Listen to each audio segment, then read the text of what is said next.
Hi everyone, welcome to a Centrist View. I'm back with part 3 of Project 2025, Mandate for Leadership, and I'm going to jump right in with the Conservative Promise, which is the opening salvo of the 2025 Presidential Transition Project.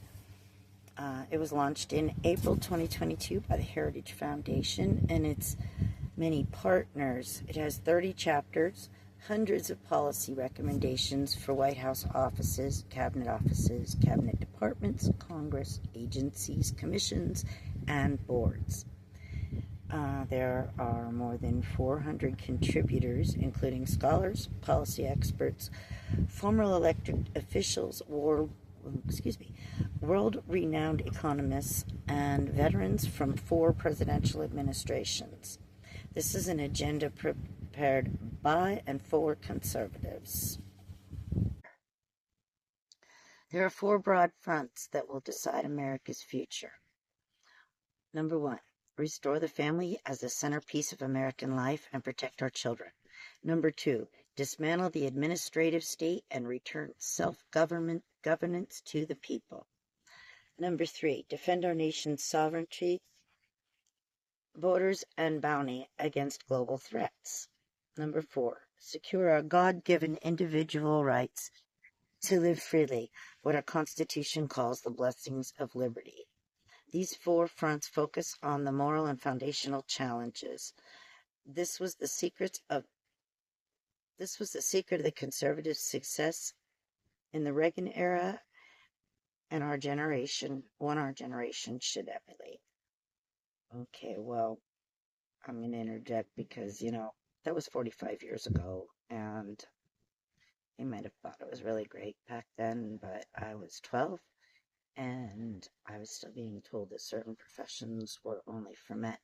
So, when they talk about restoring the family, I really hope that doesn't mean putting women back in the home and all of that. But, that's speculation at this point, so we'll see. In 1979, the threats we faced were the Soviet Union, the socialism of 1970s liberals, and the predatory deviancy of cultural elites. Again with the strong language. Whew, boy, they really like to put that in here. Reagan defeated these beasts. All right, then. I'm just gonna move on. Promise number 1. Restore the family as the centerpiece of American life and protect our children. Promise number 1. Restore the family as the centerpiece of American life and protect our children. The next conservative president must get to work pursuing the true priority of politics, the well-being of the American family. Building blocks of any healthy society are marriage, family, work, church, school, and volunteering. Community, not government. The American family is in crisis. 40% of all children are born to unmarried mothers, including more than 70% of black children. Fatherlessness is one of the principal sources of American poverty, crime, mental illness, teen suicide, substance abuse, rejection of the church, and high school dropouts.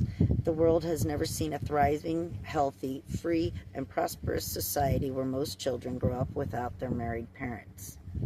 The conservative promise includes dozens of specific policies to rescue kids from familial breakdown, but using the government alone to respond to the symptoms of the family crisis is a dead end.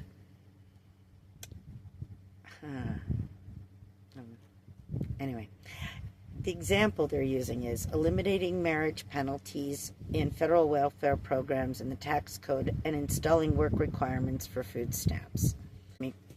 Policymakers must elevate family authority, foundation, and cohesion as their top priority, and even use government power included through the tax code. So, all right.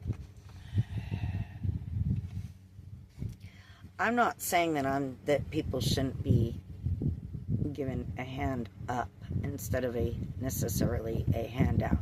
I tend to agree with that theory, not quite to the extreme that the Republicans do, but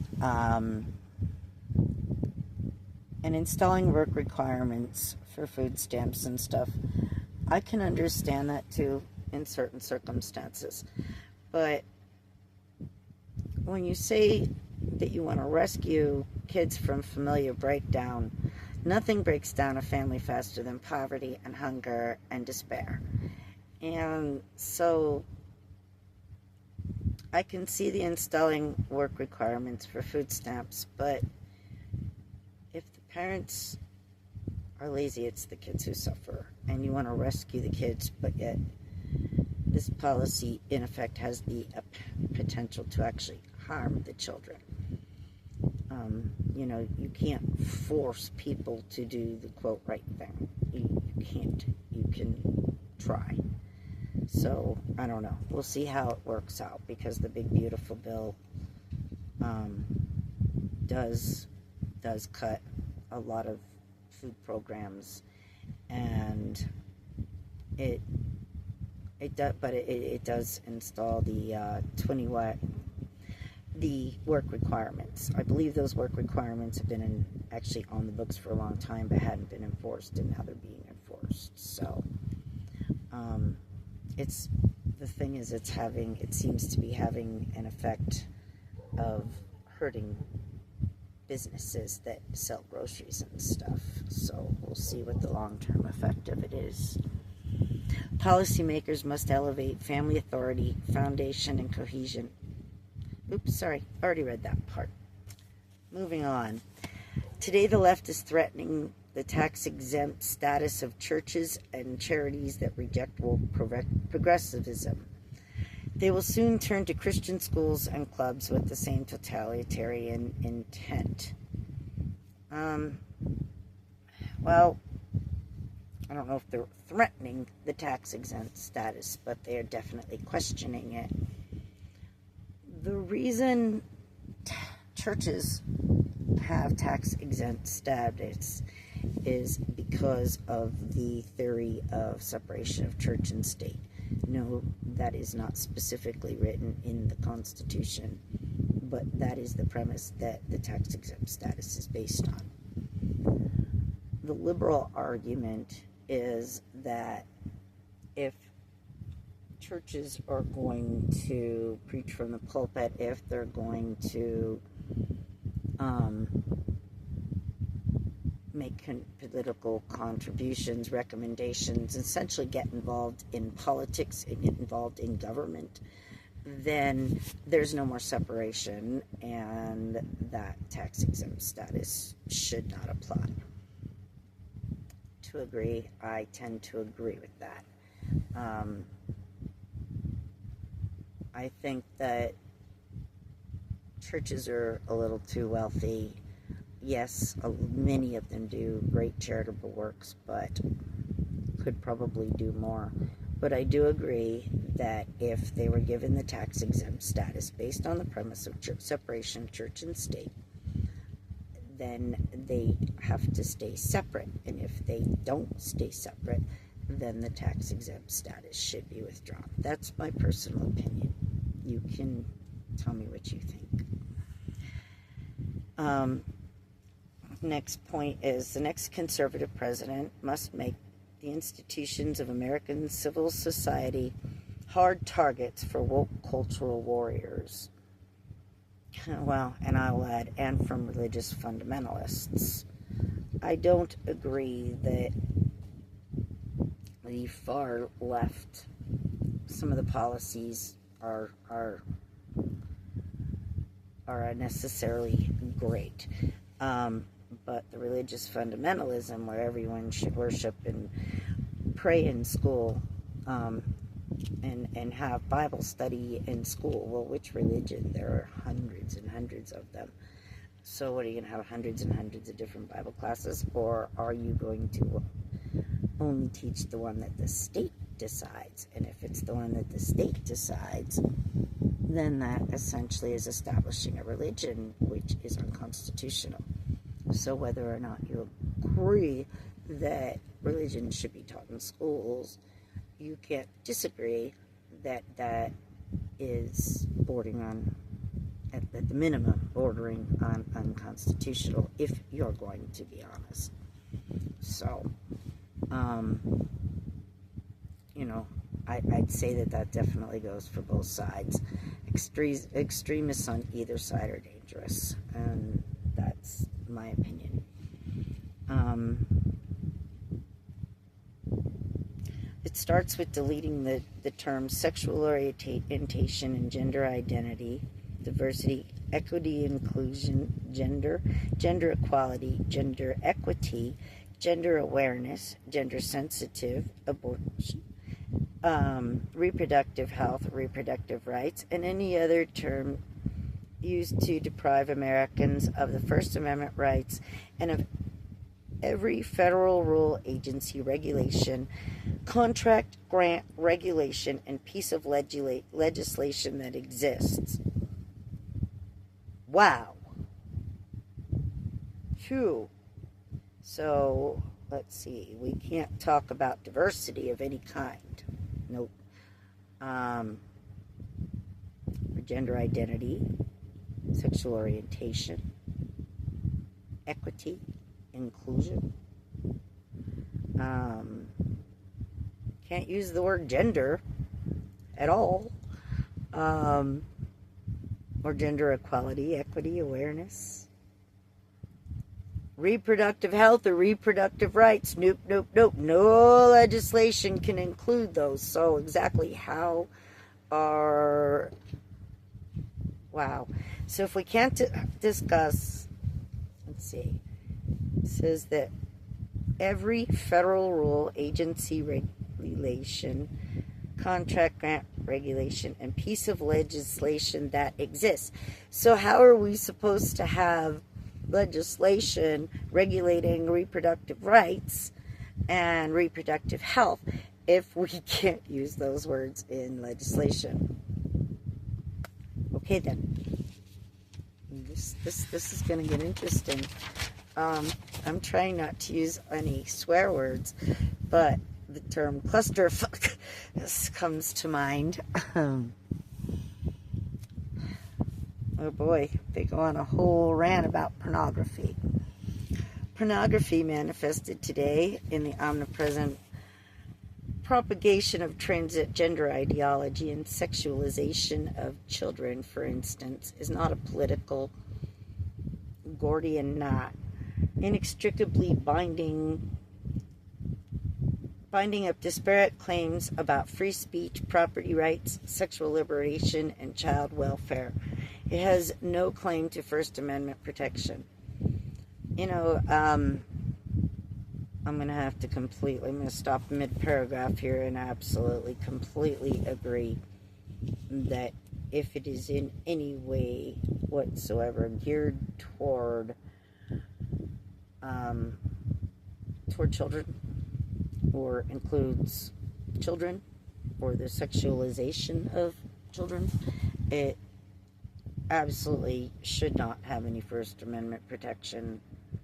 It's disgusting. No protection. No, not First Amendment or any other kind of protection. If it's among consenting adults, again, that's a perception thing, that's an interpretation thing.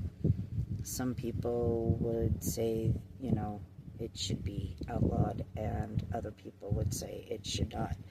I think it goes back to the personal liberty issue. As long as it's consenting adults, if an adult chooses to watch it, hey, more power to them. It's none of my business. That's how I see that. Its purveyors are child predators, misogynistic exploiters of women. Again, if it's geared toward children, then the child, yeah, I would agree with the first half of that. Misogynistic exploiters of women, possibly. But if the women are there voluntarily, such as that lady that just got booted from that one particular website for her extreme challenges. You know, that, you know, how is anyone exploiting her? She's putting herself out there, and, you know, and again, it goes down to consent. If it's a consenting woman, then she's not being exploited. She's choosing to be there. So, you know, there's a fine line. You can't, there's not one umbrella thing for this. Anything that has to do with children should have absolutely no protections. Anything having to do with anything who's there against their will should have no protections. Anything that is between two consenting adults, none of my business. None of anybody's business, really. If they choose to publish it and people choose to watch it, I don't see that as anybody's business. Their product is addictive as any illicit drug and as psychologically destructive as any crime. Pornography should be outlawed. The people who produce it should be classed as registered sex offenders, and telecommunications and technology firms that facilitate it should be shuttered. Yeah, I think that's a bit extreme. It may be addictive. It may be destructive.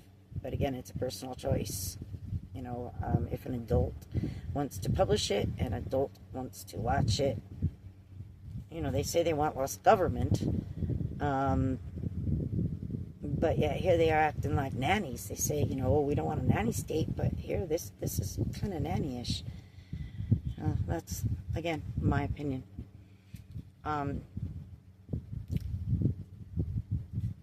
People who produce it should be classed as registered sex offenders. Again, not if it includes consensual adults. No. There's no offense. Anything that does not include consensual adults, then I'll agree with that. And telecommunications and technology firms that facilitated spread it. Again, it comes down to consent. If they're facilitating its spread of consensual material, then why should they be shuttered? They should have, goes back to the whole free enterprise thing. They should be able to engage in the free enterprise of people having consensual relations on film and publishing it and other people watching it. That's, you know, they should be able to engage in that free enterprise. People should be able to engage in the personal liberty to watch it and produce it if they choose. So, you know, there's some hypocrisy there. Now, here's one I have a problem with. Schools serve parents, not the other way around. No, schools don't serve parents. Parents don't serve schools, so that half is correct. But schools don't serve parents. Schools serve children. Schools serve the academic needs of children. The schools serve lunch, breakfast maybe, but they do not serve parents, and that is a very dangerous attitude, and that is why our schools are so messed up, because the schools are trying to please all the parents, and all the parents don't agree. There's all these different ideas, and the school's trying to please everybody, and everything's all screwed up now. Parents have the choice whether or not to put their child in that school or to pay for a private school or a parochial school of some form. But, okay, rant over. Universal school choice, a goal all conservatives and conservative presidents must pursue. So, if you're a conservative, you must pursue universal school choice. Well, where's that personal liberty? What if you don't want to? You know, sorry, I'm nitpicking now. I apologize for that. This is another one I have a problem with. I don't believe that public funds should be spent on private or for public and or religious schools. I think public funds should be spent on public schools. And if parents choose, you know, that or I'm sorry, if parents are dissatisfied with what's offered at public schools, they have other choices. But let's put it this way, a Christian family shouldn't be paying for children to go to a Jewish school, if they don't want to. If, many might have a problem with that. Vice versa, both apply. That's just the first two that popped into mind. For-profit schools should not be using public funds. Public funds should be going toward the actual educational needs of the students, not into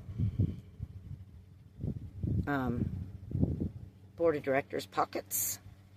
I absolutely have a problem with the universal school choice thing. I do agree that universal school choice on the level that if you live in the boundaries of a city and there's multiple school districts within that city, you should be able to choose which school district you put your child into. I don't believe that you necessarily should have you may have to provide your transportation, so universal school choice on that level I can get behind. But public funds should not be paying for religious education. They should not be paying for profit. Public funds shouldn't be going into private corporations' pockets. And they shouldn't be going into private schools. Private schools, that's what they say. Private schools should be paid for with private funds, whether it be donations from alumni or through tuition and other fees.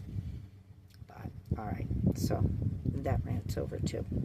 Parents' rights as their children's primary education should be non-negotiable.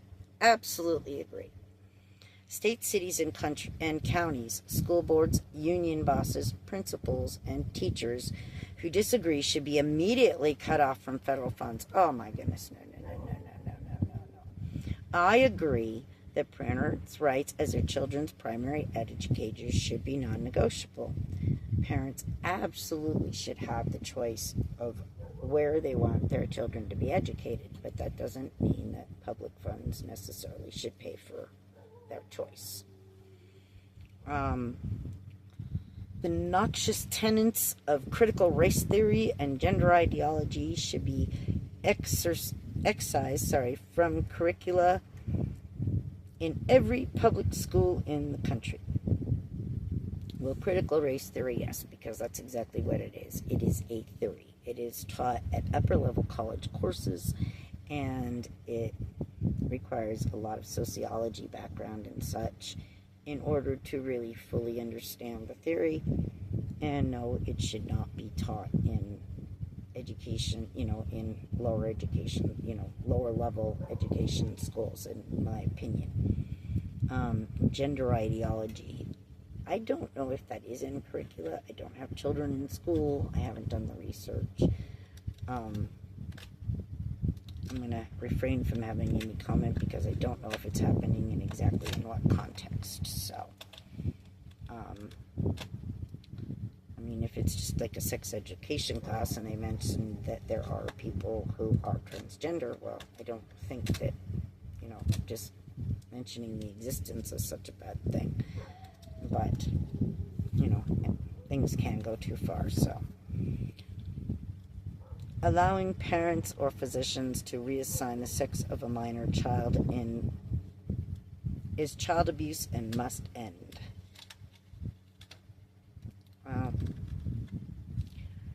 I somewhat agree. I really don't want to get into this topic, but I think if you're not old enough to be responsible enough to make a decision on who the next leader is, nation's leader, like for voting, and if you're not old enough to go into a bar and drink a beer, you're probably not old enough or responsible enough to make such a permanent decision as reassignment. So, but again, I'm not a doctor, I'm not a psychologist, I don't know all the data. I could be completely wrong, but to me, such a permanent decision at an age where the cognitive brain, it's just not even really truly mature yet. And I don't know if they're really mature enough to be able to understand all of the effects and repercussions, essentially pros and cons of the decision. So I think that's something that probably could wait until they're older. Allowing parents or physicians, pro-family premises must go much further than the traditional narrow definition of family issues. Every threat to family stability must be confronted. I'm not exactly sure what that means, but it sounds menacing. Pro-family promises must go much further than the traditional narrow definition of family issues. Yeah, I am. Every threat to, yeah. Okay, sorry, I'm repeating myself. Big tech.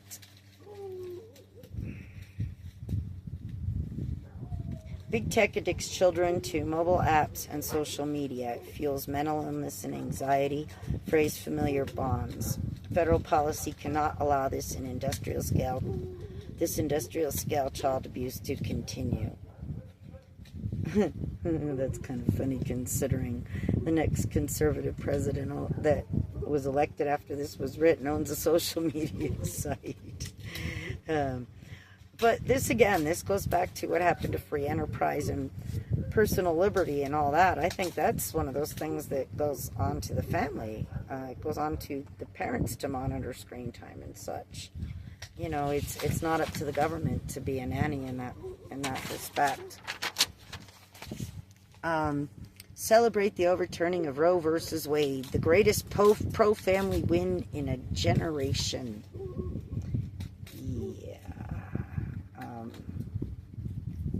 I'm going to, that is a topic I absolutely refuse to discuss on this channel. It's too divisive, it's too heated, and so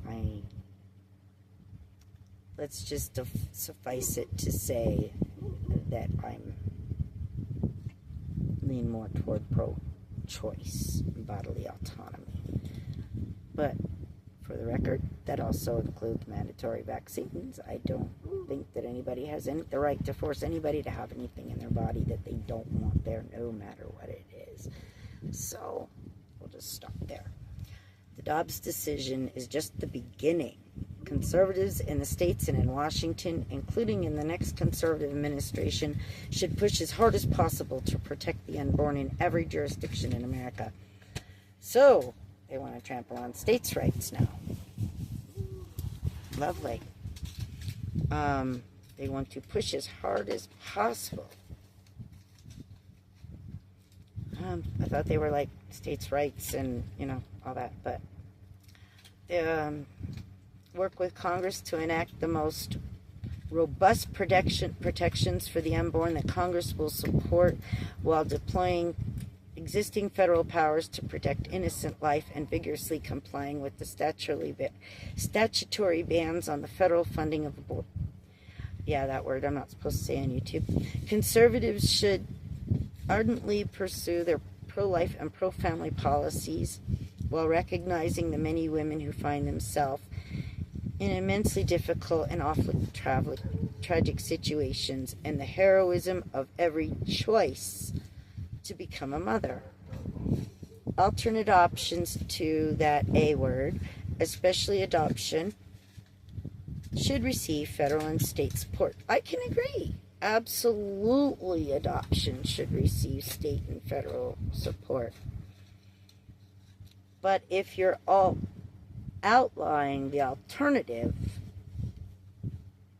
how is it a choice to become a mother? There's a bit of a contradiction there. Again, not gonna go there, but boy, could I come out with a rant about that. The next president has a moral responsibility to lead the nation in restoring a culture of life in America again. I'm sorry.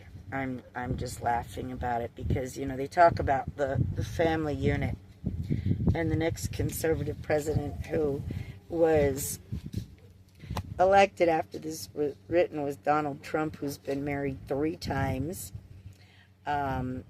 He has 5 children with 3 different mothers, with his 3 different wives. He cheated on each and every one of his wives. His most recent wife that he cheated on was a well-known adult film star. And he was very good friends with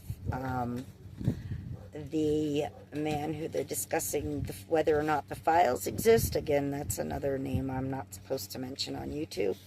But he was very good friends with that particular man who died questionably in jail, and whose girlfriend is, or former girlfriend, is also currently in jail. I think you know who I mean. His last name, his initials are J and E. So I'm going to stop there because we all know what he was into. And this has turned into a very long video for promise number 1. So I'm going to end it here, and I'm going to continue with promise number 2 in the next video. And thanks for hanging out.